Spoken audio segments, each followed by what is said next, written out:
wait, stop. He sells on the Pacers that he's talked hype about all season, and then buys the 76ers that we have trashed all season. They got the generation of chatter on Twitter everywhere, and I'm pissed I'm giving it to them, but damn it needs to be talked about. Starting to become big-time free agents, granted, but in their childhoods, in the early 2000s, were the Knicks ever good? No.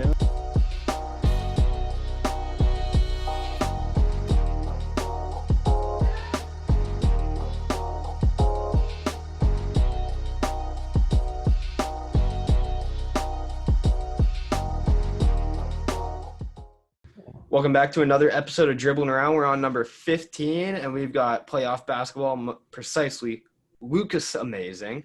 And then we also have the draft lottery. Guys. We're talking about all this, but have you heard this breaking news? Coming out of nowhere, coming from Shams, saying that sources say the Nets are interested in Spurs icon Greg Popovich and will explore possibilities as a head coach.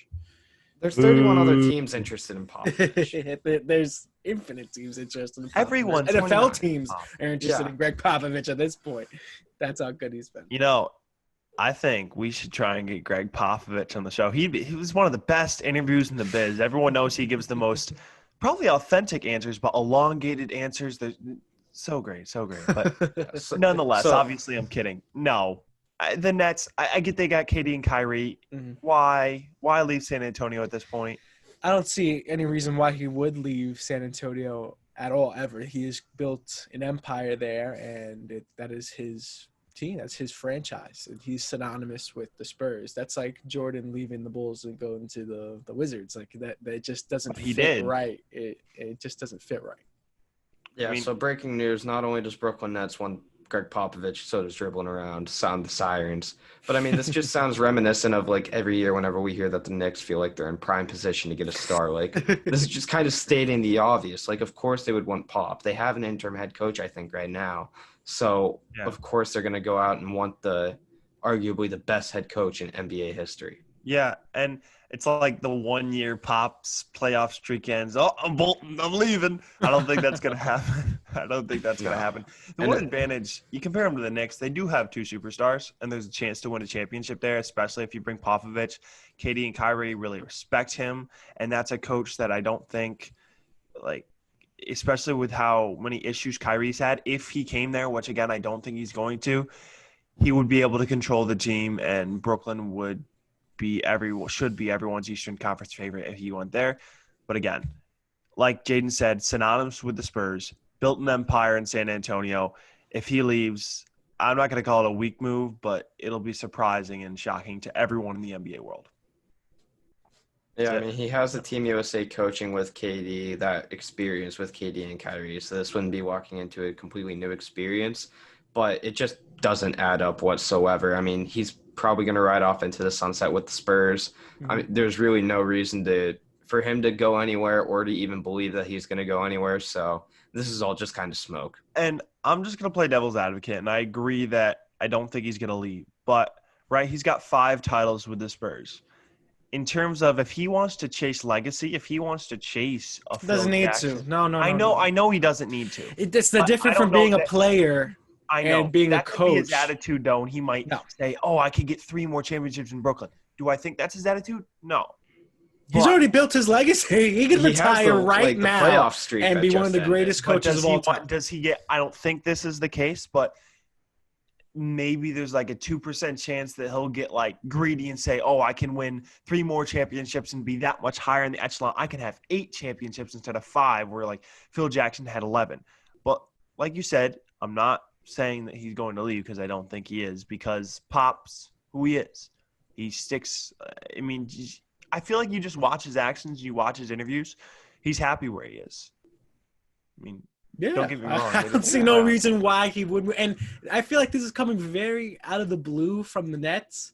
It made no sense to me. It's not like Popovich has made comments or has shown dismay about the Spurs. All right, they have one bad year, and the year that they did not make the playoffs is the year that the world died. Like the world went to kaput. So all right, these things happen, and what are you gonna do? I think he's fine.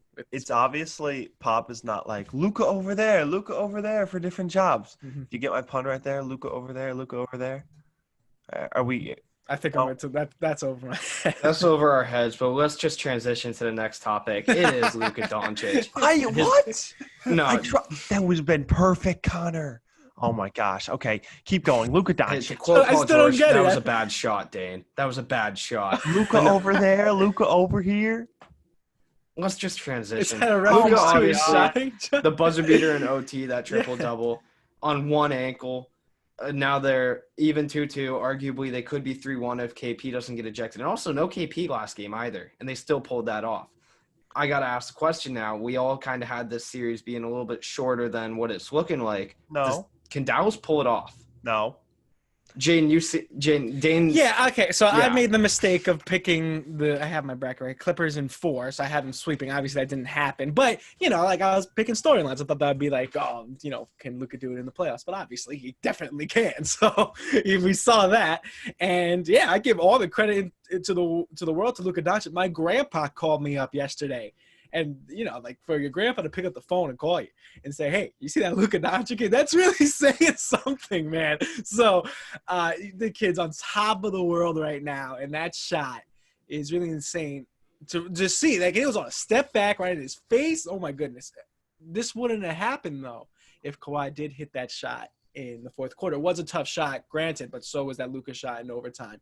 And also, I don't think – Luka would have had this many opportunities if Paul George is playing at the level that he should be. Yeah, you can't blame this on Kawhi. And I think Kawhi – Oh, yeah, I'm not blaming on Kawhi. I'm not blaming on Kawhi. Okay. I'm just saying that there was a shot in the fourth quarter that was definitely tough to hit, but, it did end up going into overtime. Kawhi, I think, is going to win the next 2 games for them, and as great as Luka's been playing – if he proves me wrong, I mean, wow. I had the Clippers in 6. I said Luka was going to take 2 games. Did I? Not only do you have you guys have Clippers in 6, you have them winning the whole tournament. So now, this is a game for you. I have them going to the finals. Hold on, Jay. I don't have them winning the whole damn Mavericks, thing. if the Mavericks end up beating the Clippers, I wouldn't put it past them winning the West at that point. I wouldn't have it past them winning the whole thing. Team. The Lakers would beat be the Clippers. Only team. The Lakers would be the only team that would beat them in the West. And maybe, I think that series would go. If they beat the Clippers, if they're playing at that level, I'd be shocked if they lost to Utah or Denver. But I still have Clippers in 6. Like I mentioned, I think Kawhi and the defense is not going to let them down. And I think Doc Rivers is going to make adjustments. So at the end of the game, Reggie Jackson isn't guarding Luka Doncic. All credit to Luka. He's 21. Last year, he couldn't even legally drink. But this, insane. The next face of the league. Hold on. I'm going to play you an audio from my private story. I don't know if you guys saw it. I'll play the video. Let's see. I don't check Dane's private story that often. He freaks me out. Sound like a guy in puberty.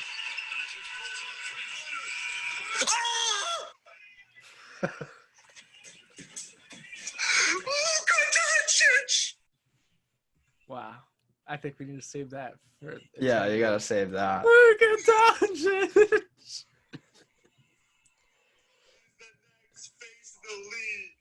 Enough said, right? Yeah, I mean, it was a great play design by Rick Carlisle, and Maxi Kleba had the double screen to get Reggie Jackson on because Kawhi was following him. And if Maxi Kleba doesn't set that double screen well enough, then Kawhi's guarding Luka on that final shot. And we might not even be talking about that. So credit where credit is due. And also, if you're LA, would you rather have Shai Gilgeous-Alexander right now, Danilo Gallinari, and all those first-round picks, or would you rather have Paul George and his 9 points, 3 of 14 shooting, 1 of 7 3-point shooting? It's not playoff P. It's pandemic P. It's poopy P. That's what it is. Paul George. I'm just making a new list just so I can rag on Paul George, and it's my stink list. Paul George stinks. He is not good whatsoever. I was a little encouraged. Yeah, Connor Stinkless. Put it down. And I made my picks based off the fact that, okay, Paul George was looking good in the playoff, or not the play-in. I think he's not going to have – I think we're not going to see the playoff P. Boy, was I wrong. And I don't even care because this guy, he's just such a mental midget. And how about – I think we all saw this, like Seth Curry just talking trash to Paul George. And keep in mind, Seth Curry married Paul George's ex, who is also Doc Rivers' daughter, who Paul George, whenever he was dating her at the time, cheated on her. So Seth Curry's talking trash to that dude. No one – oh, I respect him for that. He said some not safe for work words that we're not going to say on the show, but, man, Paul George, he's on my stink – I don't have a stink list. But no, get your own list. I think he's on everybody's stink list, bro. He's on everybody's – is very okay. I'm going to give you the benefit of the doubt here, though. I still think the Clippers will somehow find a way to win the series. Again, if this series goes 7 games, I'm betting on Luka. I can't bet against all the way. I can't bet against. Well, no, like not all the way, but like in this series, like if it gets to a game 7, put me down for the Mavs. Okay, that game was in overtime and in regulation, even though the Mavs were up in regulation and the Clippers in overtime, I felt the Clippers were probably going to win that game because Luka needed to be so heroic. And in the end, I felt like the Clippers had the Mavericks on their heels until like the last second shot. Of course, Luka made it, but the Clippers are the better team, and the Mavs have a ton of shooters. Give credit to Trey Burke, Tim Hardaway, Seth Curry that can create for Luka. Cleveland defends well off the pick and roll. He sets good screens. But I think the Clippers have to – I'm not going to bet against Kawhi. The man is the reigning champion for a reason. He went off. He beat the Warriors last year. I get it was without KD. But I don't – in the end, I think if Luka does it, it's crazy. But I'm going with a little bit of experience. A year or two from now, do I go with Luka? Probably. But I got to go with Kawhi. And I don't think they're my title pick. I'm not going to change it now. I don't think the Clippers make the same mistake again of not. I know obviously it was that scenario. Kawhi could not be on Doncic in that situation, but on here on out, good luck, Luka. He's gonna have a claw. It's double the size of my hand in your face. Luka played okay with Kawhi on defense, but Kawhi, you can tell, it's not the same Luka when Kawhi's on him. Oh, I mean, he gets off shots, but they're so much tougher. Kawhi, like when he decides, and you notice, like Kawhi a lot of times isn't matched up against the best player all the time. Doc Rivers doesn't do that. He does it for very important situations. And he did it for that situation, but you cannot, like you said, you made the mistake once, don't do it again. You learn your lesson. Don't rub through the screen, get off it. So hedge through it. So even if Luka gets a little bit of space, you can still get that hand up, contest. We all know how big Kawhi's hands are. It'll still make a difference. My grandpa's new favorite player. Does anyone here have the Mavericks winning the series? No one. What, in the bracket challenge or from here on out? No, from here on out. Oh, no. I still think the Clippers will. Dallas. If it gets to 7, I'm picking Dallas. You have the Clippers to win the finals, dude. I'm not. I'm allowed to change my picks. That happens, dog. I'm allowed to change my picks. This is just like for talk, not for like actual. To our bracket challenge. Luka Doncic has the chance to like ruin Connor and I's bracket challenge for all eternity. We're the only honestly, you know how much joy that would make me? And like it's not even like I have anything against Paul George like I do KD, but like just the fact that we got that treasure chest of a haul that OKC did. And then, like, it's literally a first-round exit, whereas if Kawhi just stayed in Toronto, right now I think they'd arguably, like, be no contest to title favorite. They would be, but we're all talking about this. What if the Clippers win the series, they make the finals, and Paul George wins finals MVP? Still a possibility. Then it's a win-win trade, and I'm looking good at my bracket picks. Okay. Yeah, so am I. But, well, what was I going to say? Yeah, if the Mavericks somehow win, yes, my bracket challenge is going to be screwed. I'm probably going to be in last place, and it's going to suck.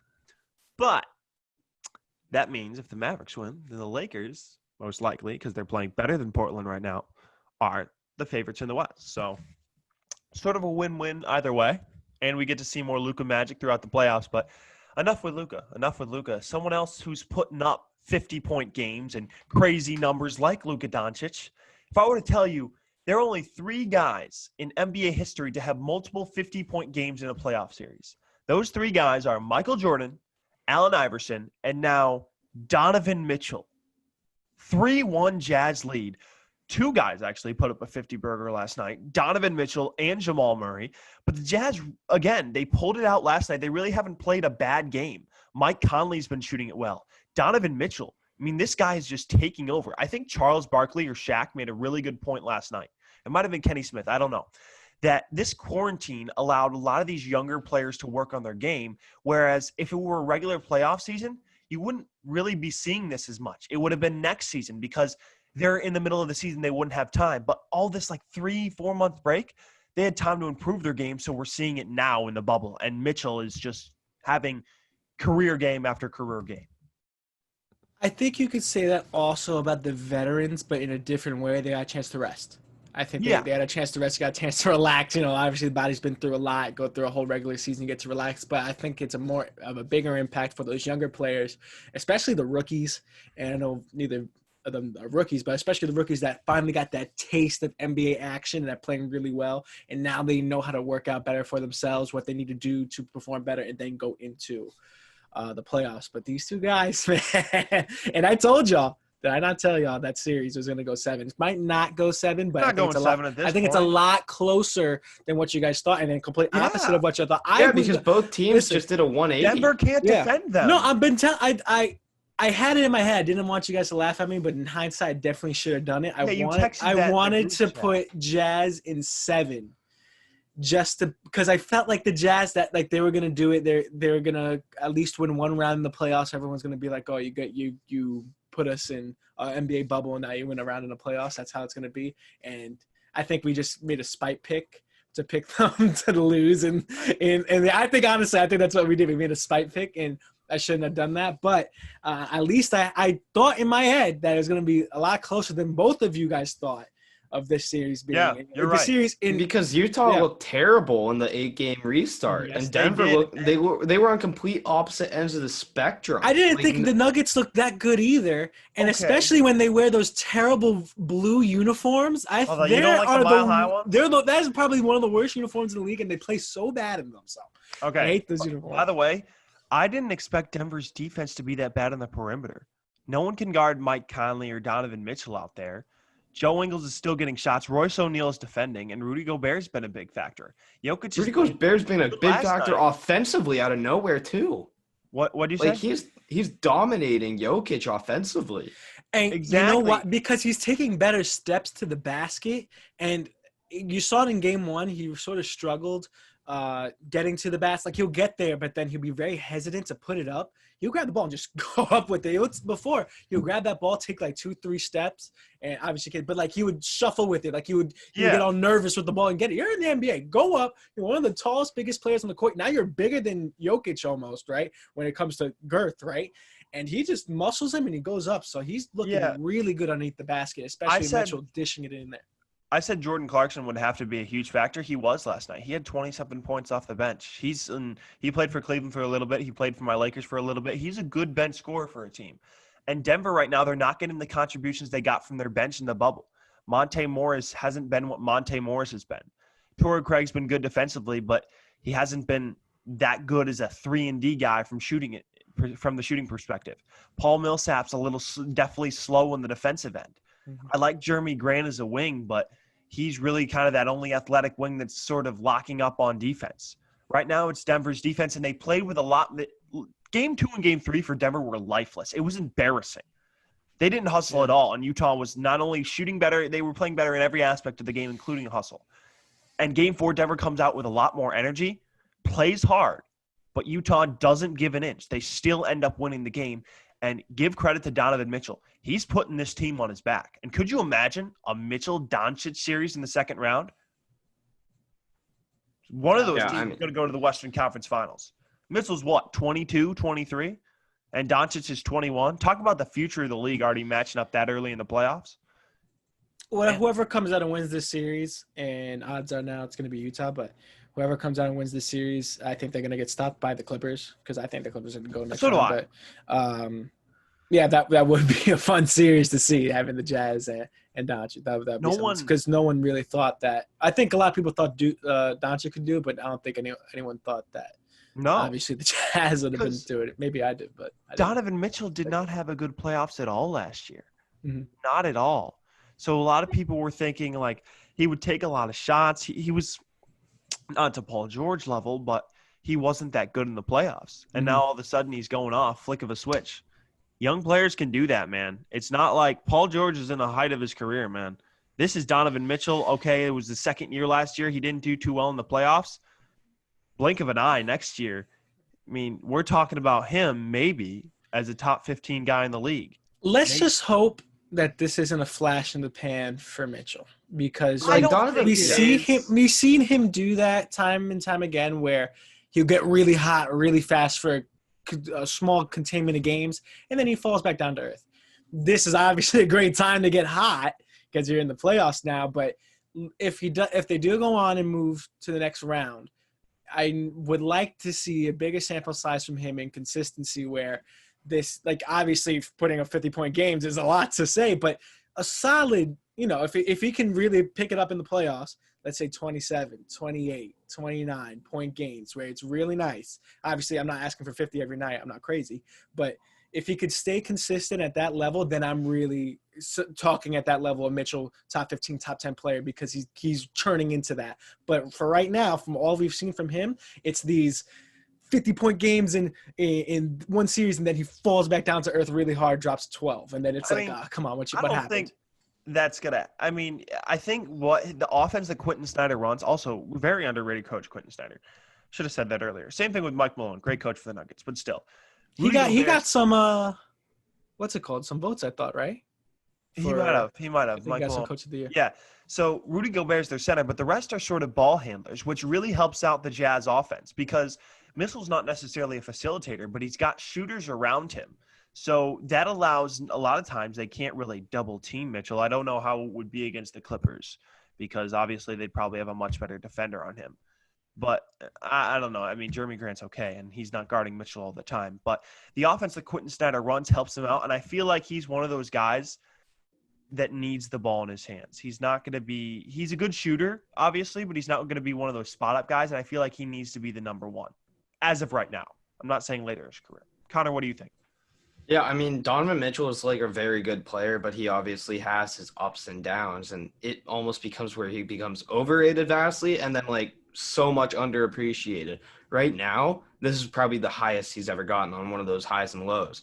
And he can definitely keep it up through this round, but through next round, if he has to go up with Doncic, like paired up against Doncic head-to-head, I could see him continuing it. But if he has to go up against the Clippers and maybe Pat Bev comes back or he has to deal with Paul George or Kawhi, then maybe you could just almost see it sort of crash down back to earth as his options close up. But this Jazz team, to their credit, they've played perfect basketball for 4 games. Mm-hmm. And this should really be a sweep. If not for Jamal Murray just carrying the team in game 1 and them not being able to defend as a team on the perimeter, but they patched up those holes. This series is going 1 or 2 more games. Like Denver's dead. I mean, you never know. I think there's a possibility, but I don't think it's going to happen. And I'm sure a lot of Nuggets fans are worried about their team. I wonder if Thunder fans are also worried about their team. Connor, why don't you share your opinion on that? Big game 3 win. Big game 3 win from Chris Paul, but you're down 2-1. Westbrook, I don't think he's going to be back for game 4, but he's coming back soon. What do you think? No one really knows when he's coming back, though. That's the weird thing. Like, we've all been saying, like, oh, Westbrook might be coming back soon. And then it's like game by game, it's like, yeah, he's not coming back today. It's like he might not just come back this series. But I hate the fact that we're recording this on Monday at 10 in the morning just because, like, there's such an easy chance I get cold take exposed just for, like, my prediction for this game. But, no, like, game 3, they fixed a lot of what they needed to do. Chris Paul showed up. Lou Dort is still just an amazing on-ball defender. Fantastic. So underrated. He was so a couple good memes. Awesome defending Harden. Anyone can go back and watch that game. That man can move so quick laterally. Oh, my gosh. I still think that OKC could easily take over this series if 2 things happen. Chris Paul shows up consistently, and 1, Steven Adams starts winning the rebound battle. Like, Houston is as a team is doing a better rebounding than Steven Adams. And I'm not just talking box score and, like, numbers. I'm just talking, like, they flock on the shots. They flock in the paint as soon as it goes up. Now, Steven Adams, like, obviously, he's the biggest guy there. Maybe you just have a couple more guys crash the boards, but he needs to just shove his weight around. Like, he needs to be winning these battles. And that's why games 1 and 2 were lost and game 3 was close. If Steven Adams steps up, then this team is really going to just kind of distance themselves a little bit to where maybe they're winning by like 7 to like 13 points this game. But yeah. And kind of that's what it was going to come down to. And as you mentioned, like, these rebounds are really important. Rebounds are going to win games, especially against the Rockets. Obviously, they might outscore you or something, and they might like put a lot of shots up. That's what I mean. They might outshoot you. But if you grab these boards, that's what's going to be the determining factor. And the Rockets shouldn't be able to grab as many boards as the Thunder, because just from the physical height advantage. But the effort is there from the Rockets. They look really good, and I think did we all have OKC moving on? I had them in 7, so mine. You two had them in 6. I had them in 6, but I think it might go 7 because unless OKC can pick it up. This is a must-win today. I mean, it's you can't go every game from here on out. It's a must-win. Well, I mean, at least if you win today and lose the next game, like if you win today, it's a completely new series.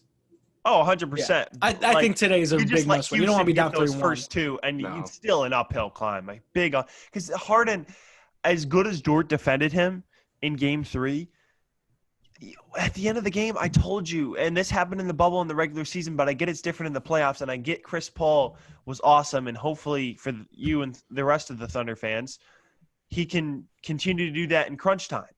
But you give Houston a chance toward the end. They have a bunch of shooters, and although Harden doesn't have the best track record in the playoffs, he still can get buckets. He's one of the best scorers, if not the best pure scorer in the NBA. I'm not going to argue with that because there's KD there too. But you can't give them a chance toward the end of the game. You mentioned the rebounding thing. That's what they have to do. They don't have a big guy, so they have to gang rebound. And I'm sure they played in that system for some time now before the coronavirus happened. So all these guys, they have experience playing in it. And it's not like they haven't faced a team with a Steven Adams or Rudy Gobert or something like that. They might have matched up against the Jazz. But, yeah, the Thunder, they got to take Game 4, and they got to do a much better job rebounding. Much better job. What are your guys' predictions for the rest of the series? I'll go last. I got Rockets in 6. Does OKC win today? I mean, I got Rockets in 6. I mean, I had OKC in 7. If that happens, I'll take the points. But right now, I mean, actually, I'll go Rockets in 7. Because I think Westbrook might come back just in the nick of time. And I think they'll be able to shut it down. I think the firepower will be too much from what I've seen in this series. I'm going to say OKC in 7 just to stay consistent with my pick. I had them in 6, but I think just from what has happened, it's going to go to 7. And if the rebounding picks up for OKC, they can win. If not, they don't win. What about you, bud? I'm going to go OKC in 7. Totally unbiased right here. But Dort's been playing terrific defense on Harden all series long. Yes. I feel like it's only a matter of time, but because he was a solid three-point shooter, like he wasn't going to shoot the lights out in any gym like during the regular season. He's been throwing up bricks. He's been throwing up bricks. I feel like that's got to correct itself at some point because he's obviously getting playing time and he's not afraid to take the shot. Like a couple years ago, whenever it was before OKC got Paul George and everyone, and they had Andre Roberson guarding James Harden, everyone was just hack-a-shacking Roberson because he can't shoot. This isn't the case with Dort. Like, he's a good scorer. He's just in a slump right now, but he's playing defense at an elite level right now. Yeah. I feel like SGA and Schroeder are already warmed up. Yeah. Chris Paul, I think he's going to keep this pace up. Like, I don't see a veteran just getting up to that kind of high 20s scoring performance, really carrying that team towards the end and then just falling back off a cliff. I don't see that happening, especially not with Chris Paul after this year. I think Steven Adams, I feel like Billy Donovan, they're switching the strategy. I think you're going to see a new rebounding, just a new team approach and everything. And I think OKC wins this and they'll win game 6 and 7. Houston will take game 5. Wow. That's my picks. I looked at our bracket challenge. Jeremy Goldstein joined it late, by the way. That man has Houston winning it all. Whoa! I'm not lying to you. Bro. I'm not lying to you. I can't with him. Hey, if Houston wins, remember, I'm bleaching my hair. Bro, I'm done with Jeremy Goldstein. I love him in my whole heart. Hey, shout out his new podcast, Under Review VIC. Under Review VIC, him and Ethan Bird. Shout out to their new podcast, by the way. They started a couple days ago. But Jeremy, nice. The Rockets are not winning the finals. I hate to tell you that. I think I'd rather bleach my hair than. We will all Venmo. Yeah. I will bleach Wait my a minute, hair. what? We will all Venmo you $20. I'm not Venmoing. I'm not anybody Venmoing him anything. Nothing. The Rockets. No. I'm not saying Jeremy Dane's Goldstein Venmoing no you money. 60 now. Dane's Venmoing you 60 now because you Deal, Jeremy, I'll volunteered 20 of my money. I'll Venmo you $60 and bleach my hair if the Rockets win. But I think I'd rather bleach my hair than listen to Jeremy brag about getting the Rockets right by as the a way, finals pick. before we go into the Lakers, we are recording this on Kobe Day. It's August 24th. One of my, if not my favorite athlete growing up as a kid, one of my idols. If you don't believe in yourself, then no one's going to do it for you. Kobe Bryant, rest in peace to him, Gigi, and the other victims in that helicopter crash. And his legacy lives on to this day. And one of the greatest scorers and one of the greatest players ever to play the game of basketball and will always be respected in the game. So just thanks to Kobe for what he's done for the basketball community as a father and what he's done for all of his fans around the world and the Laker franchise. Speaking of the Lakers, we're back, boys. We're back.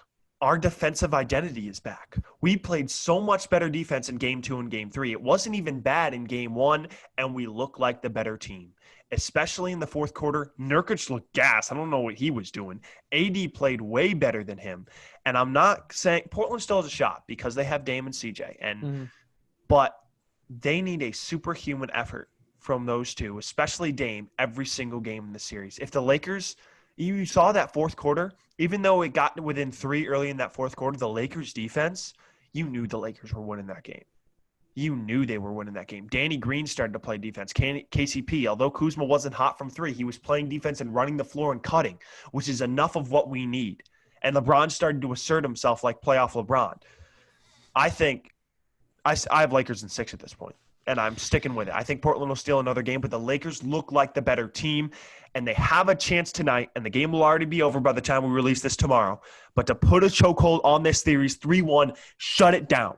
You cannot give Dame a chance. You are playing like the better team. You cannot give him confidence to tie the series at 2-2 because then this becomes a whole new series.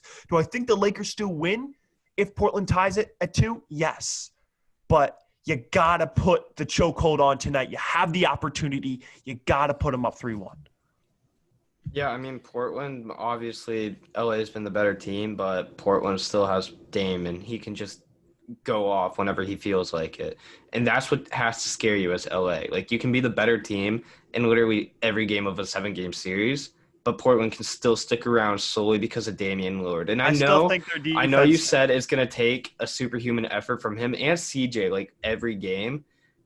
That's not out of the realm of possibility of happening. Yes, but I think the reason why I say I don't think that's going to happen, the Lakers defense has looked the last 2 games has looked better than it has all bubble. All bubble. Do you think they can keep it up though? Like, do you think they can keep Dame and CJ down for that long? Because yeah, it was cool to watch Melo and LeBron trade shots, but that also kind of just kept the ball out of Dame and CJ's hand. That's true. Good point. And Mark Jackson mentioned that, or it was Jackson or Van Gundy during the ESPN broadcast. But good question. But I think the Lakers will hold them enough. Whereas Portland, where's their defense? That's the reason why they were in – now, I get they didn't have Nurkic and Collins, but that's the reason they're as low as a seed as they are. That's the reason why the Nets almost knocked them out. Karis LeVert almost hit a buzzer beater to put Phoenix against Memphis in the play-in game. Who's guarding – in the fourth quarter, I told you, no one could guard AD.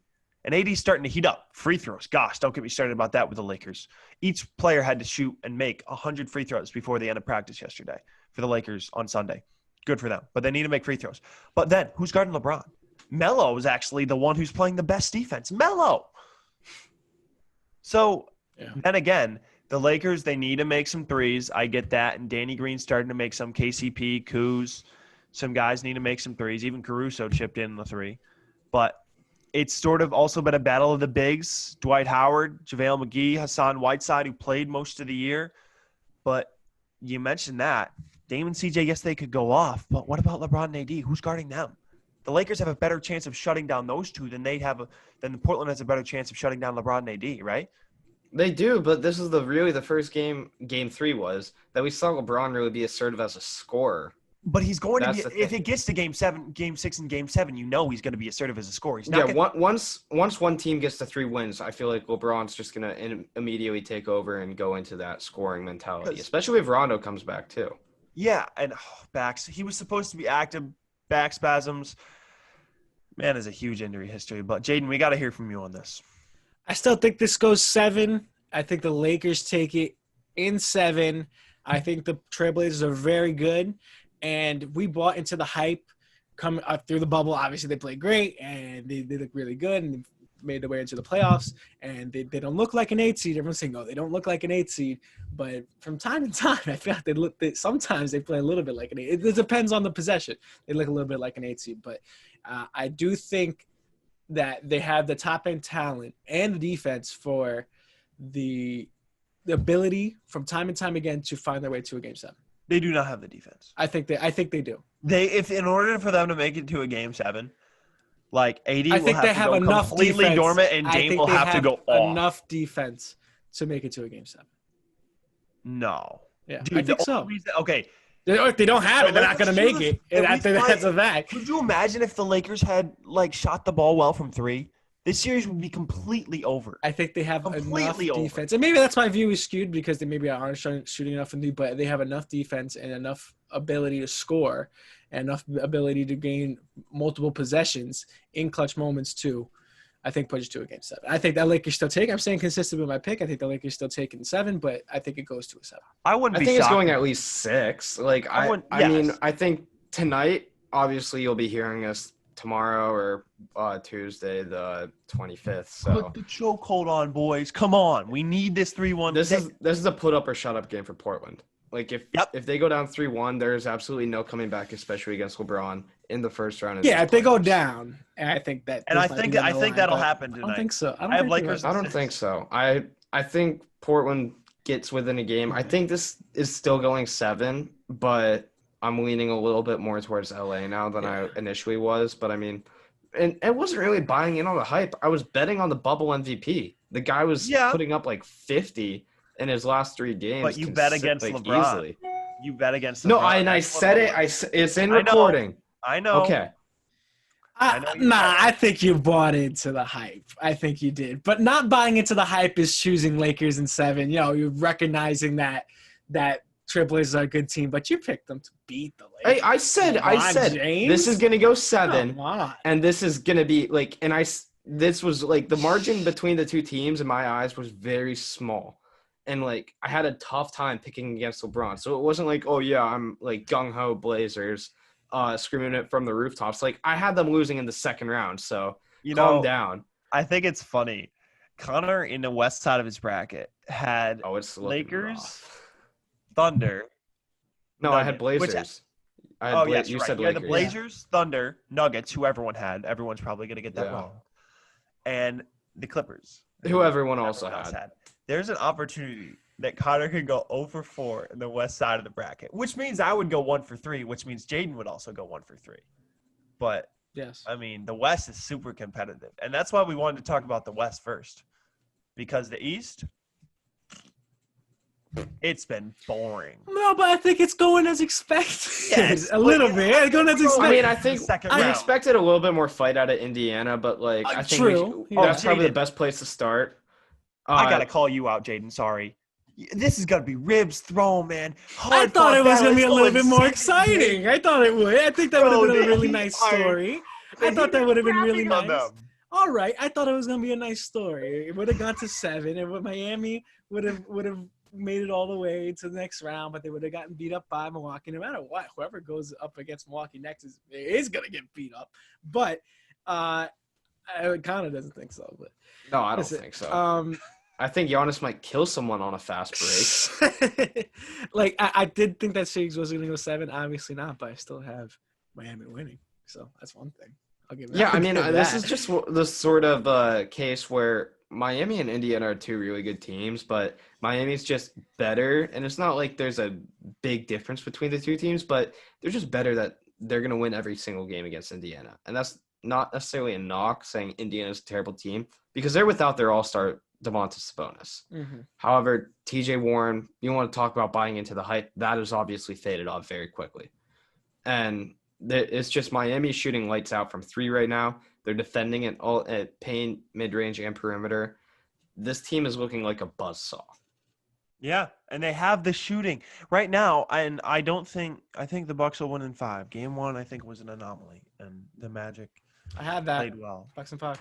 Yeah, good for you. We had Bucks. And nice. I had Raptors sweep. What do you have? Whatever. You had the Raptors. Oh, you did have that? Mm. Yeah, I had that. Yeah. Okay. But I had listen, it in 5. I have Didn't the you have it in Bucks. 16? What? You had the Nets winning 2 games, right? Yeah, that was stupid. I'll admit that. But what I was gonna say about the Bucks right now, the Heat collectively with their bench and their shooters, whether it's Tyler Hero, I get Robinson starts, Goran Dragic's playing well. You got Iguodala.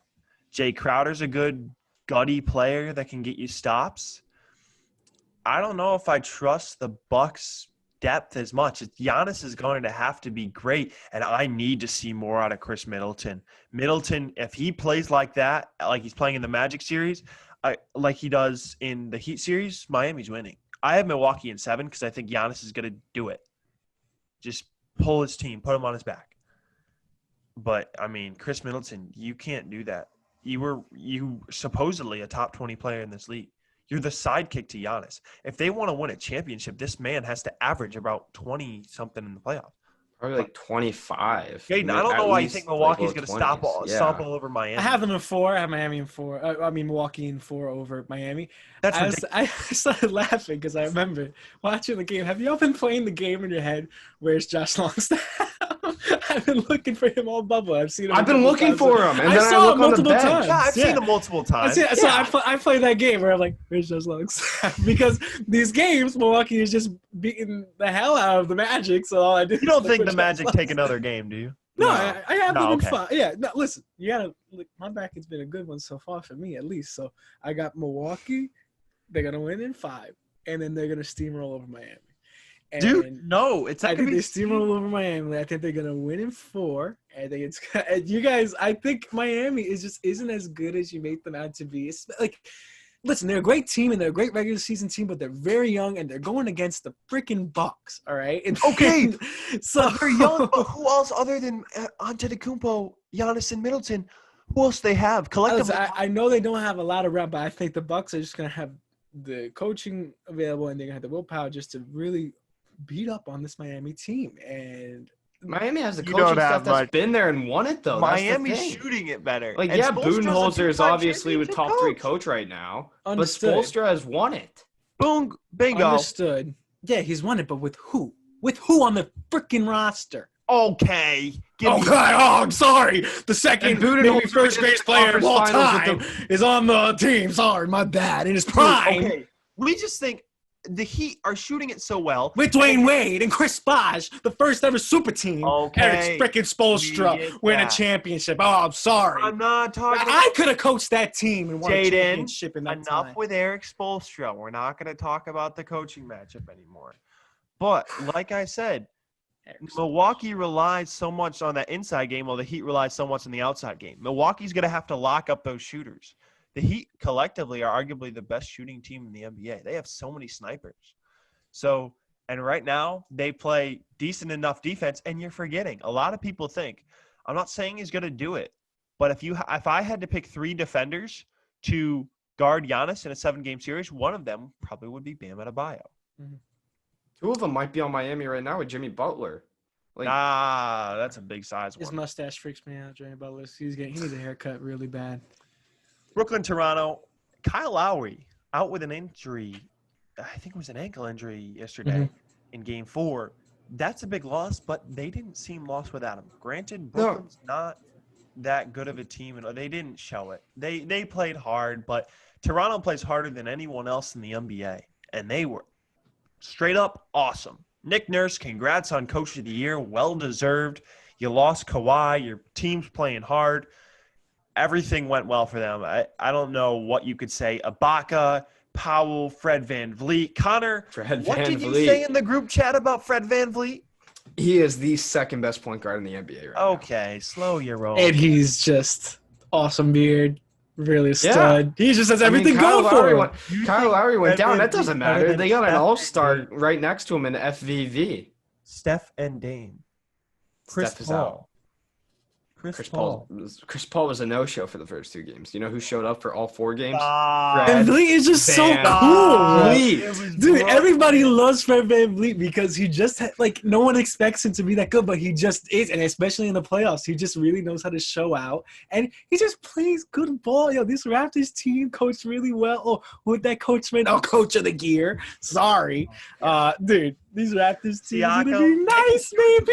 I think went off too. I think we all kind of fell in love with FVV the second we saw Steph Curry call for a switch in the finals last year. Whenever he was just holding the ball way off from the perimeter, everyone loves FVV. But no, this Raptors team is just electric. Again, I don't think this is obviously because we're going to talk about this later very soon, but I don't think Boston can stop them in a 7-game series. They have a lot of scorers now. Norman Powell had a very good game. And then obviously Lowry coming back is going to be a huge factor, whether or not he can and how soon. That is a huge factor, even though I am a big FVV fan. But, I mean, you got Serge Ibaka putting up points. You got Pascal Siakam playing an all-star. Your true captain. FVV is obviously doing a great job. Norman Powell. Terrence Davis can shoot it. Yeah, I mean, they have guys stepping up. Still have OG Anunoby as a defensive threat, too. So, I mean, this is going to be a very tough match. I think they match up well against this Boston team defensively, and I'm just not sure if Boston has enough players that can stop all these scoring options for Toronto. I think Toronto played good basketball. I think Boston played easy basketball. They played against a team that was easy for them to win these games. I really thought so.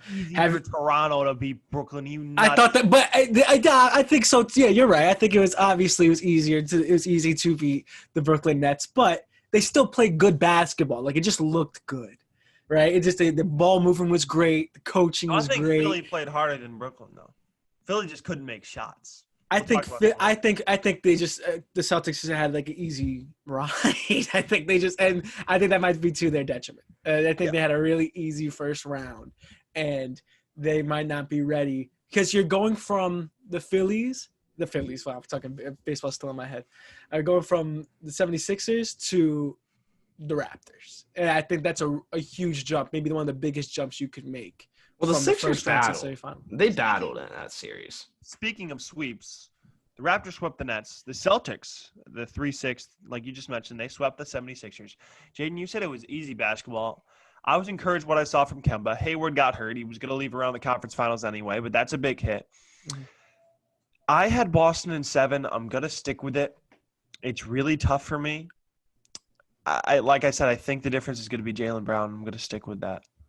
Because I think Siakam and Tatum are going to tie each other up. It's not like they haven't seen each other. Hold on. I'm going to look up the season series with Boston. I think Toronto's ready to ramp it up once again. They're about to go into that mode where I think they're just going to look unstoppable. They're already pretty much in it, and then they're really just going to now have to face this Celtics team. I think it's going to go 6. I think Boston's a great team. I think they're very good. And if they're facing another team, maybe in the Western Conference, if things were the whole world of basketball was different, I think they would win another round. But they're going against this Raptors team that is, I think they're just set and ready to go. I think for that Eastern Conference. They're making that push. The Celtics won the season series 3-1. I just checked. In terms of athleticism and mismatches, I got to give not the center position, but I got to give the edge to the Celtics. Tatum, Brown, and Walker, I think they're ready. We've seen what Mitchell did. We've seen what Doncic did. Jason Tatum's another young stud that still had the same time off. So did Jaylen Brown. And Kemba actually was their best offensive player in that series. So that's why I got to go with the Celtics in 7. Like I said, will I be surprised if the Raptors win? No. Both teams play fantastic defense. I wouldn't be surprised if we see some low-scoring games. Probably I'm going to predict this is going to be the most tightly contested series in the playoffs this year. In the playoffs. Entire thing, not just the next round? Entire thing. I think I'm going to go Toronto in 7. I'm going to go Toronto in 7. I would go 6 if I knew Lowry was going to be healthy for game 1. I think I might say the same thing too, yeah.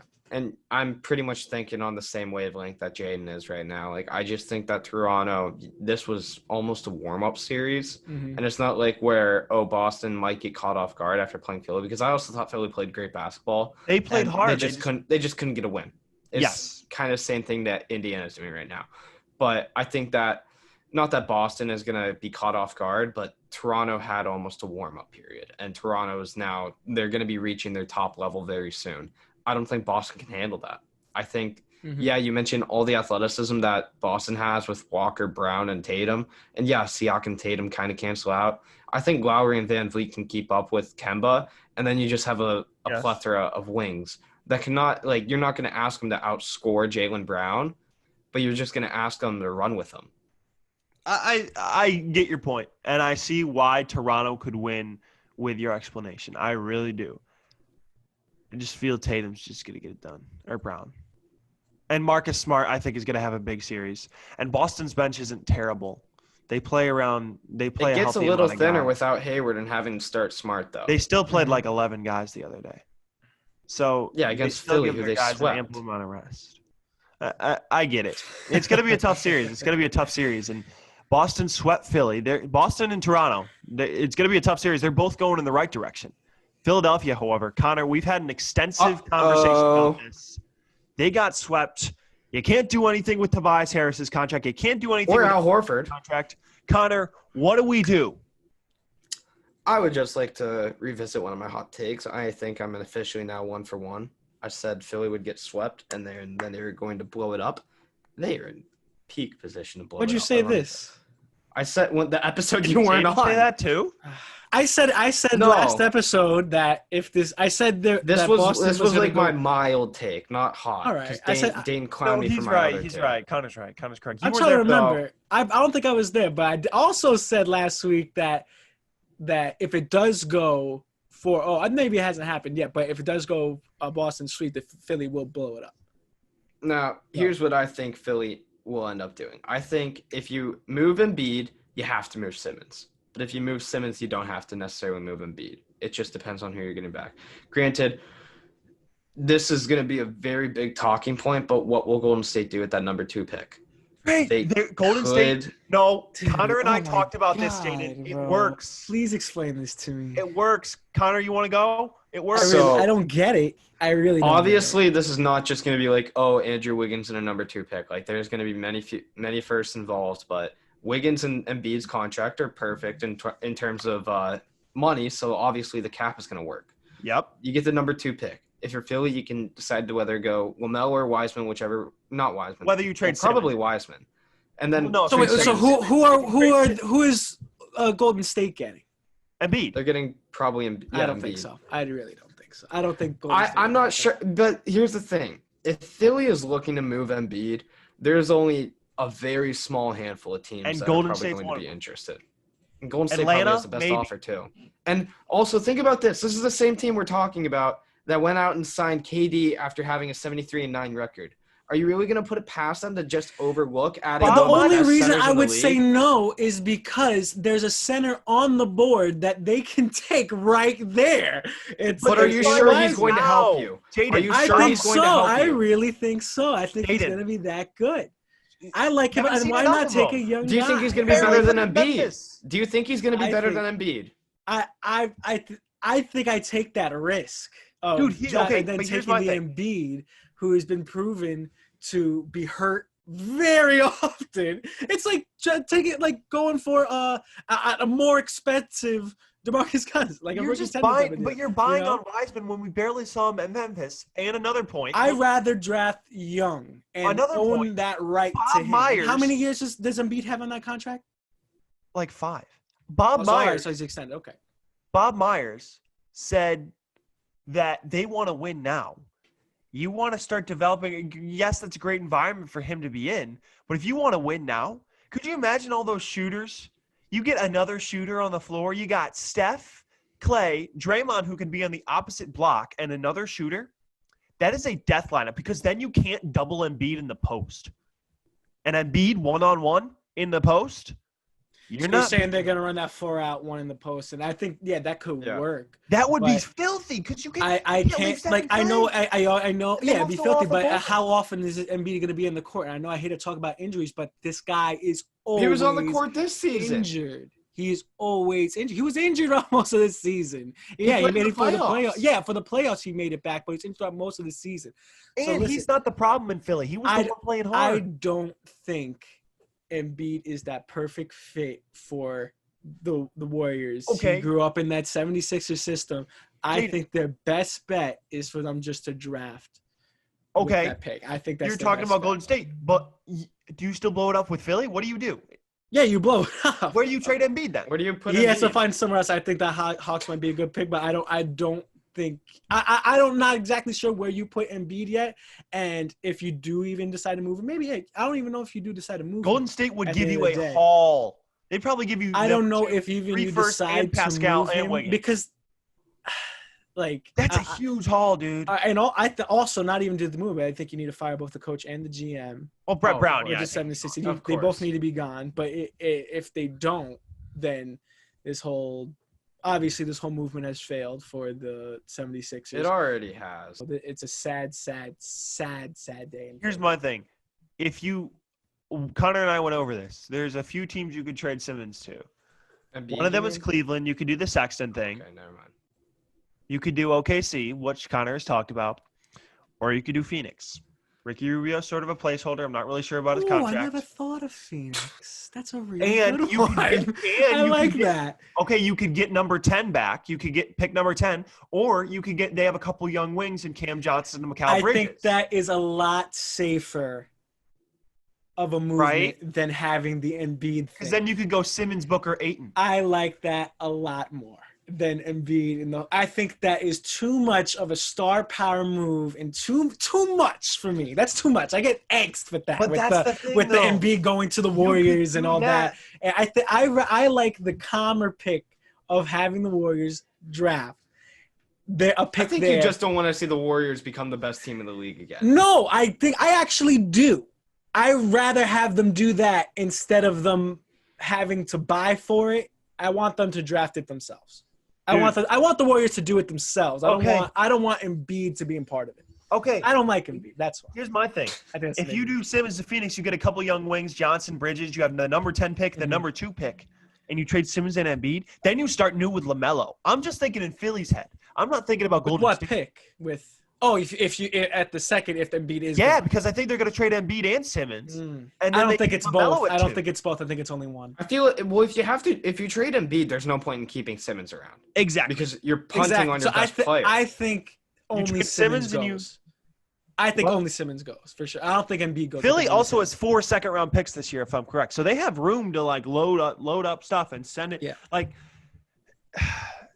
I don't think Embiid goes. I think Simmons is the only one that goes, and I like the Suns one. Golden State would give the world for him. That's why I'm saying you can get. I think they draft with that pick, man. I really do. I don't like. But Embiid helps them more right now. In Philly's mind, if you think Wiseman is going to be so good, then why wouldn't you do it if you're Philly? If you think Embiid can't stay on the court, and you get number 2 and Pascal and a couple other firsts, if you're Philly and Golden State wants Embiid, why wouldn't you do it? Because then you could take Wiseman, right? I like the idea of Wiseman playing in a Warriors uniform. I think it just fits very well with their team and their movement. I think Embiid would be a weird, not a weird fit, but it would be a good fit, and it would just be like a puzzle piece fit that would just slip in there in that post role. But I think Wiseman can do more than that. And I think if they really want to bring somebody up to be the new face, not a new face, but be a new, hey, look who we got with our 2nd overall pick. And now this is going to be our resurgence back into the finals. I don't want, if I'm the Warriors, that to be Embiid. I want that to be a guy that we picked on. You're overhyping him with no evidence. I think he's already proven. There's no reason why he shouldn't. Proven. He played played in the AAC games in the NCAA. And now he's still up there in the Because second round. potential. If his Because exactly, it's potential. If his supreme draft on stock every big board. falls, then I'll shut up. If his draft stock falls, I'll shut up. His draft stock isn't going to fall months before the draft with They're gonna give him. absolutely- They're gonna give everybody workouts. That's the whole reports going around. Still, Fucking, workouts are sorry, one thing. We profanity. barely saw him play in Cole college. Anthony's draft stock fell from all the way from he was supposed to be the number 5 pick. Now he's all the way around at the 2025. because he all right, played because his for the draft whole stock season fell for- like a tragic case because he can't be clutch. He can't do nothing. So now Wiseman, yeah, obviously he has a ton of potential, but he's proven it. He's proven it in the minimal amount of time that he's shown. The reason why Cole Anthony's stock fell is because he played the majority of the season for a crappy UNC team that was injury riddled, and he wasn't and what people thought he would be because he played a whole season at UNC, who wasn't that good in the ACC last year. James He wasn't good at all. James Wiseman played. He was decent, Cole Anthony, but James Wiseman played 12 games at Memphis. He barely played through conference play. We don't even know if he was going to be good through the season. Watch Wiseman. I'm not saying he's going to be bad. I'm saying jersey. you're hyping him when you haven't seen enough. No, you just look at his film, bro. He's able to do everything. He's really Not that great of a dominant piece. But as a big man, you don't really have to be that big of a shooter, maybe in this day and age. But listen, if you can find your way to the basket, that's all you need, especially on a Warriors team. Find your way to a basket, and he's a young guy that hasn't been an injury-riddled guy throughout most of his career. The last thing you want is to trade away a big piece of your future for a guy that's not going to be there for you in the finals. But does your future really matter that much whenever you have Steph and Clay right now and the window isn't going to be open forever? Bingo. But your future is nothing compared to that. But you don't know what's going to be your future for Stephen. Yeah, obviously you have Stephen Clay, but you don't know, especially when you can get. I don't think you should care what your future is if you have can get a guy those so guys. young for so cheap, and then you could build that bench. You get Embiid and you get that contract. What are you going to do? You're going to be the starting 5 and us 3 on the bench. You know how many vets are going to You know how many players would want to play with those there? 3? Exactly. We've seen all the buyouts. We've seen everyone go to LA. So many guys would want to go there. Yeah, they're going to be on those vet minimums. But if they're really playing for those vet minimums, that means they probably couldn't get a lot of money anywhere else. This is a money. No, that means they're sacrificing money for a ring. Yeah, for a ring with the Warriors team. Exactly. That's my point. They're with going to get. It depends. It's a different ring now than it was then. Then if you were Iguodala and all those guys where you get these rings where it's that first one, second one, and it's a legitimate. No, all these rings are legitimate, but it's worth more than that third ring where it's like, all right, you're on the bench, but you play 2 minutes and you get a ring, but you're not going to go down in record books for what? Stephen Clay, DeMarcus Cousins went there for a minimum. Just to get a ring. Minimum, just to get a ring. But do we look at DeMarcus Cousins now as he won a ring? Now let's put him in the Hall of Fame. No, I don't look at him like that. No, but here's as the a thing. baby boy that went to get a free ring. Steph, Clay, Wiseman, Draymond next year, Wiggins. That team does not win a championship next year. Sorry. Yeah, Steph, but they Clay, do. Embiid, Draymond. That team's arguably the championship favorite right there. I listen. I'm not saying that putting Embiid on that team wouldn't be a good fit, but I think it would be a better fit if they drafted with that. They wouldn't win a championship. I think they would. I call it right now. Championship next year. If they draft Wiseman. Next year, if they draft Wiseman. Right now, clip it. If they draft Wiseman, they win a championship. Here's your championship. I'm calling it. Laugh all the frick you want. Laugh all as over much Toronto. As you want. Over any team. Over the Lakers, over the Clippers. Over any team. Over Luka in year 3. Over any team. They win a championship. It's happened before. Connor, do you agree with me? It's going to happen again. Yeah, I 100% agree with you. And Jane keeps bringing up, Embiid can't stay on the court. What makes you think Steph is coming off a hand injury, and he's always had injury problems. It's a hand Clay's coming off injury. ACL. How many seasons are True. guaranteed health from those two do you think you're going to get to the point where, Wiseman might be able to take over? He can't. Not this early. Embiid can. Embiid could at least lessen the load. Injuries. He could lessen the load when Steph and Clay need it, or just take over if they're not able to stay on the court. Wiseman doesn't give you that immediately. He does not give you that. He does not give you that in year 1. I will say where those injuries come in the finals. So they're going through a long season. I don't think Steph's came in the final, but Clay's injury came in the final. I still think if Clay stayed healthy, if Clay didn't tear his ACL in Game 6, that series would have gone. I think they won the series versus what's it called? Oh no, that's a different point. Clay, I'm telling you, if Clay didn't get hurt, that series would have gone 7. And who knows what would have happened? We've seen this before in the league, and I've said it. I'm not obviously I can't put Wiseman on the same level as Tim Duncan, right? But these things have happened before. I'm not saying it, but these things have happened before. Like, it's not like this is the first time it's ever happened. You just mentioned Tim Duncan and James Wiseman's name in the same sentence because these types of things have happened before. They go on a championship run, one really bad year. They ended up getting the first overall pick, or they get a first lottery pick, and then they get Tim Duncan, and then they go on even if you're right, it's so premature, dog. I know it is premature, but hey, I think that's what this all is all about. That you got to make these type of decisions now, and I think if I'm confident, I feel I'm confident enough to make this choice, and I'm not confident enough to make other choices about other things. But I think I'm confident enough to say about this Warriors team and how well they're coached and how well they played in past years. They had one bad year in a COVID year, and because of injury, that I don't see why if you draft a lottery pick. Why can't you be a championship contender once again? If you could guarantee health, would you take? If I guarantee health from Embiid, 100%. I think Embiid is a great player. I understand that, but he has never led his team to a championship, right? In a process where I know they never put the best stuff around him, but at the same time, they were trying, but he was built for him or around him because they wanted. Not really. But they were the best assets possible, and they were trying to make a championship run in Philly. They just couldn't do it. And even if they made it to like an Eastern Conference Finals or a Finals, right? Then I would be different about Embiid, but they never did. So that's where I'm so. They might have won the title if Kawhi didn't make that shot, but he did. And that's the thing. But he did. That's the thing. He did. So.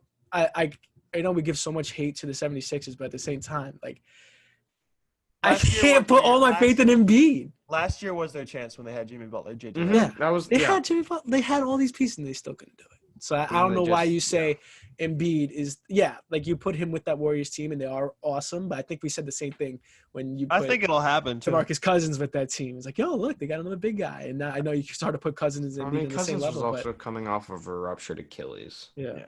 Embiid is no major injury right now. Okay. All right. We're already talking about the lottery, so smooth transition into that. Talking about the rest of the lottery. Whoa. Forget the lottery right now. It's time for Jayden'S Jump Ball. Hit the intro. Welcome to Jayden'S Jump Ball. Welcome to Jayden'S Jump Ball. Welcome to Jayden'S Jump Ball. Welcome to Jayden'S Jump Ball. Bulls. Yeah. Give me this. This is mine, right? Connor. Steven Adams. This is yours, Steven Adams. Give me that. Correct. That's the knowledge juice he's using to get into his mind. I think I might be close. 83. 84. I'll give you that one. Very close. You gave Connor one that connects to hockey. So yeah. He's like, hey, I gave you the Indiana Pacers. Yeah, you got the Pacers. Calm down. Welcome to Jayden'S Jump Ball, one of the best segments on Dribbling Around. This time, a little different. We're going to do first overall picks. All you have to do is name first overall picks. Not going in any order. It's not going from top to bottom or top. You can name any from 1947 all the way to last year, which was 2019. So plenty of picks to choose from. There was even the draft in 47? Yeah, I think you go all the way that far back. And you sure? Yeah, I'm pretty sure. I got it right here. Okay. So if Dane names them, we know he's on another level. But you don't have to go in any order. It might help you to go in an order. Okay. I'll give you that hint. But you can just name. Connor won last time. So Connor will go first. Go ahead. I'm just going to start out with the easiest one, Zion, most recent. So, Dane, you're up. Let's go LeBron James. LeBron James, correct. I'm going to take Jane's advice and just go down the list. DeAndre Ayton. Correct. Let's go Kyrie Irving. Correct. Markelle Fultz. Correct. Anthony Bennett. Correct. Ben Simmons. Correct. Anthony Davis. Correct. Cat was before Ben Simmons, right? Correct. Karl Anthony Towns. Let's go back. Tim Duncan. Make sure. Correct. All right, so Dane kind of messed up my order picking guys right. So I'm trying to think. I'm in the early 2010s or late 2000s. Before Kyrie, I think, was John Wall. Correct. Allen Iverson. Allen Iverson, correct? Oh, Derrick Rose. Yao Ming. Or Blake Griffin. Hakeem Olajuwon. Greg Oden. Derek Coleman. Kwame Brown. Kareem Abdul-Jabbar, I guess you could say. Oh. Dwight Howard. Michael Olowokandi. Let's go Elton Brand. Is Kent Benson in there? Patrick Ewing. Joe Barry Carroll. Magic Johnson. Glenn Robinson. David Robinson. Harry Ellison. Shaq. Why did we not say Shaq Shaq is yet? correct. 1992 Orlando Magic.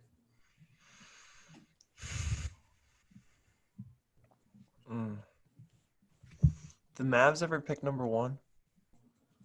Oh, Danny Manning. Austin Carr. I'm wearing the Cavs hoodie. I gotta get that one. Brad Doherty. James Worthy. Coach Larry Johnson. Oscar Robertson. Michael Thompson. Elgin Baylor. David Thompson. Bill Walton.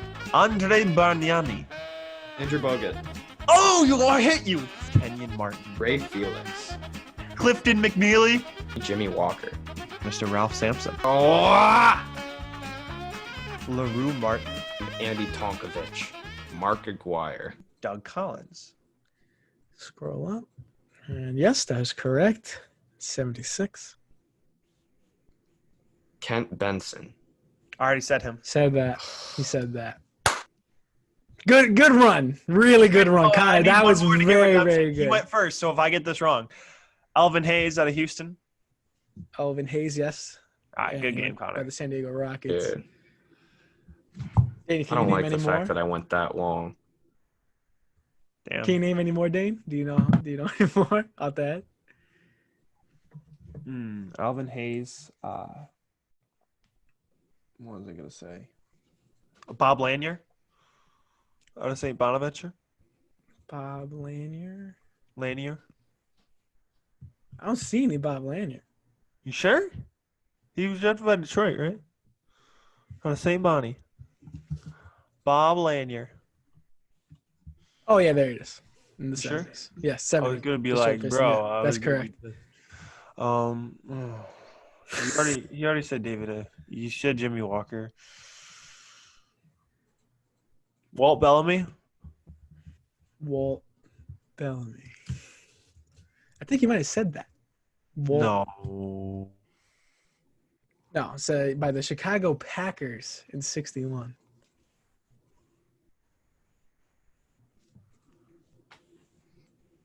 Dick Ricketts. Dick Ricketts. Oh my God. You went to I've never- Duquesne. It's around Pittsburgh, dude. I studied my history. That was Milwaukee Hawks. He got it.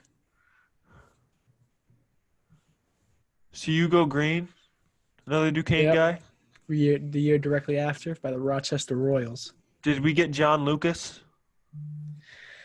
We didn't get John Lucas, and that one's by 76 out of Maryland. What about Fred Hetzel?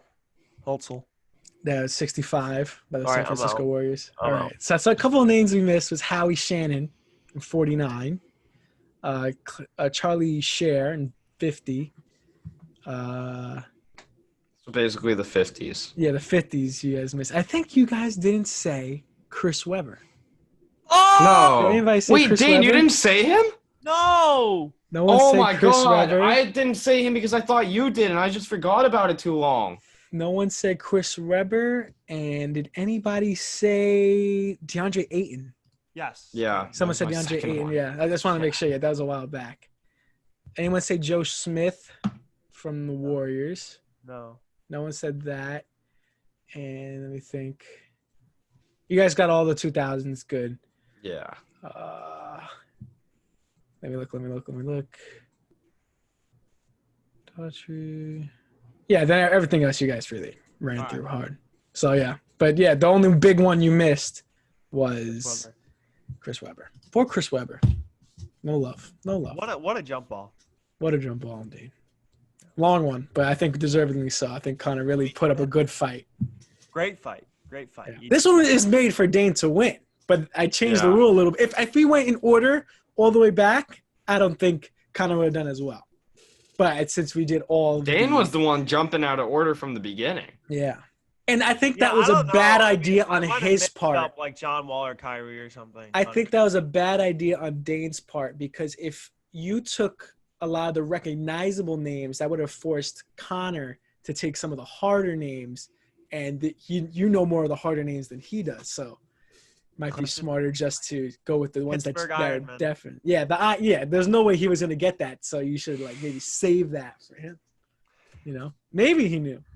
He's a Pennsylvania guy. Definitely did. Yeah. All right. Maybe Good you jump can- ball. Good Maybe jump you ball. can Dan, do like some congratulations. lottery odds next time. Who wins it? No, just show me more tattoos. Okay. Just show me more tattoos. No tattoos. You got that no one. tattoos. Give We're me going one. back to the lottery. Honestly, would I rather – dude, there's a better chance of me winning the lottery than me getting a tattoo. That's all I got to say. Speaking of the NBA draft lottery, getting back to that, we kind of already talked about the Warriors' number 2 pick. Minnesota should move to Seattle. I'm just going to continue to say it every time we talk about them. Should go back to Seattle. But they got the number 1 pick, likely to take Anthony Edwards. I like maybe a nice big 3 there. Cat, D'Lo, Anthony Edwards. What do you guys think? I think it's a good big 3. Like, that's a pretty bona fide right there. But, no, I think that Edwards is the pick. I think he's going to come in and give you more right off the get-go than LaMelo would. I think he also fits better than LaMelo, too. So you're looking at a big 3. Not to mention, don't forget about Jarrett Culver and all those guys they got from Denver at the deadline, too. Like, they still got Malik Beasley who can let it fly from 3. They've got some solid pieces there that people kind of forgot about just because of the whole pause. But Edwards, I feel like, don't overthink it. He's kind of been that number 1 guy all season long. And, yeah, LaMelo's kind of had some of the hype just because he's playing overseas. He's playing against grown men. But, granted, his shooting hasn't been that great. Edwards is going to give you buckets right off the get. He's going to give you buckets as soon as the ball tips off. Crazy athletic, by the way. Yeah.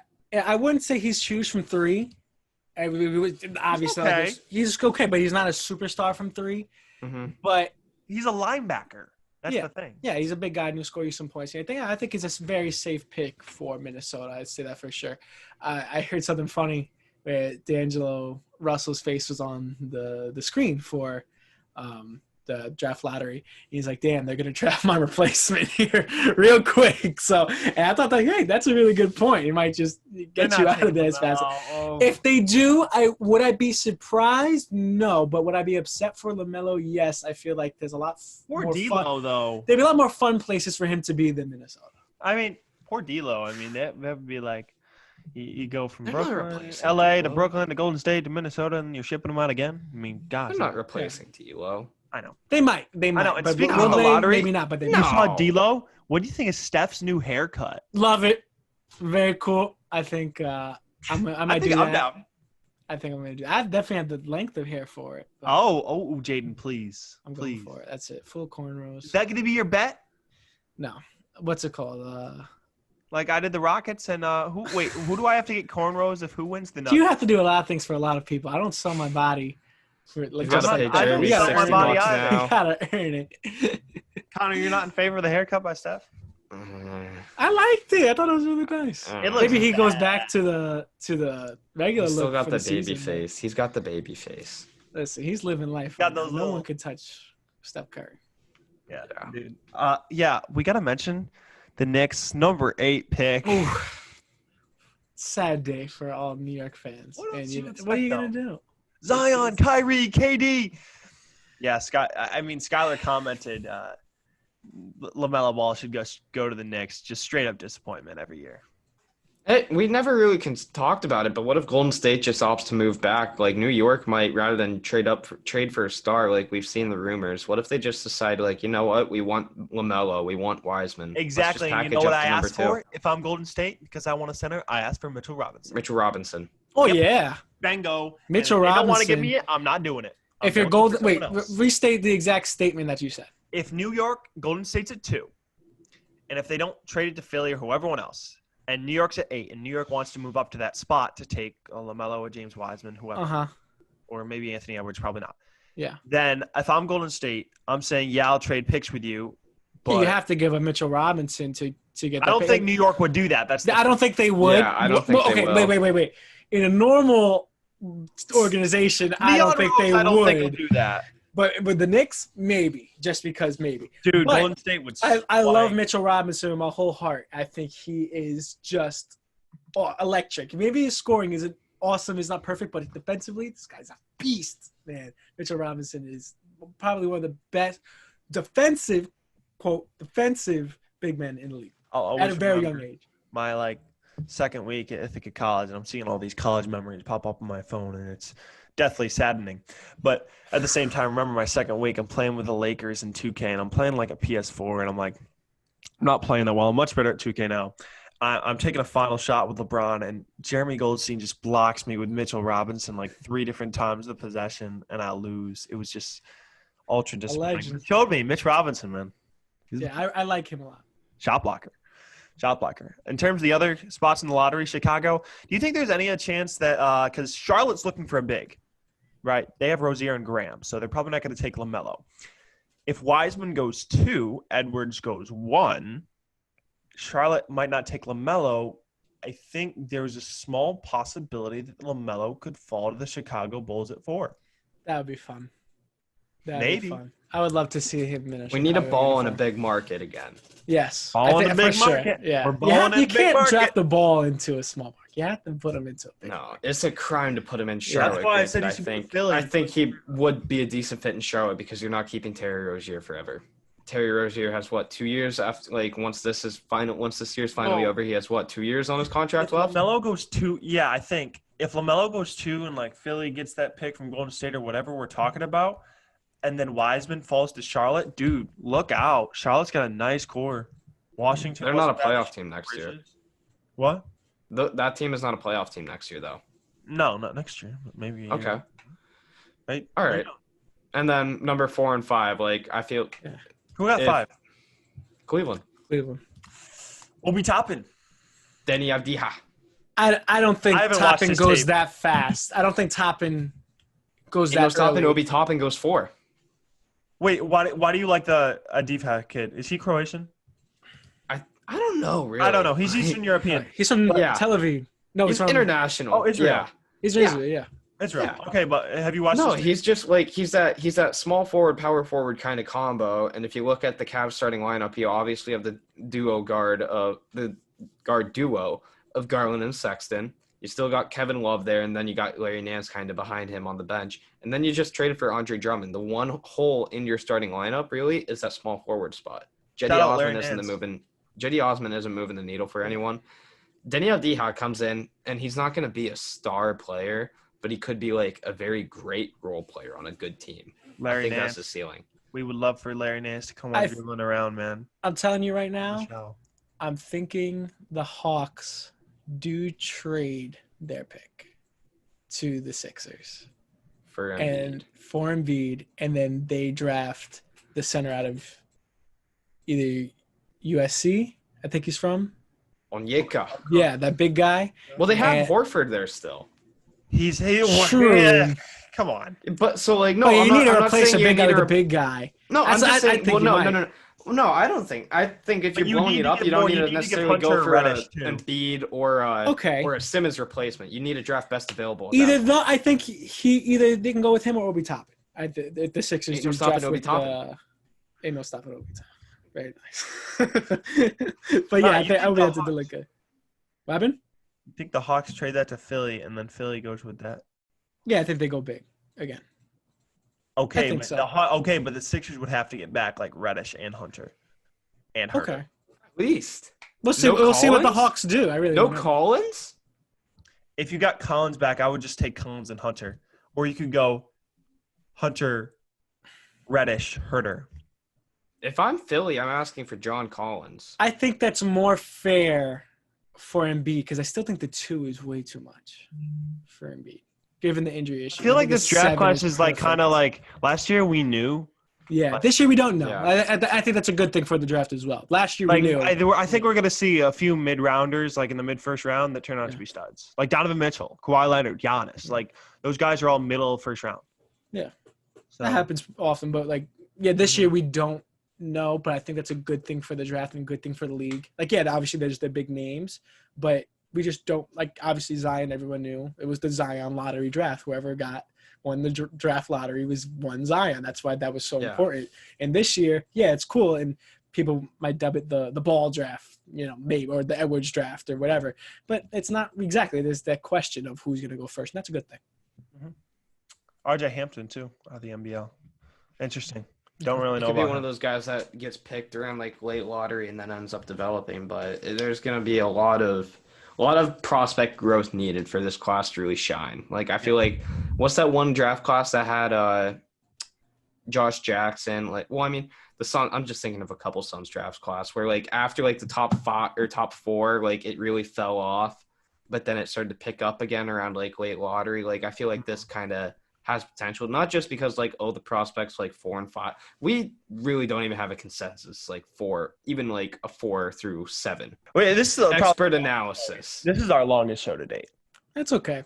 And another thing about the Knicks, they do have Because the jump ball, we firsts. covered like 80 years on the jump ball. You guys did a great job. It's not my fault. You guys are so smart. My bad. I was have me when elixir. we done- I'm in my basement. I drink elixir, so I've secretly been alive since like 1944. Are you okay? I heard you had food poisoning. I'm okay. What you eat? What was it? What do you think it was? Seafood. Started eating a lot more seafood food during quarantine. Now I'm big into fried shrimp. New favorite thing. Connor came to Oswego. We ate at kind of a seafood place. Yeah.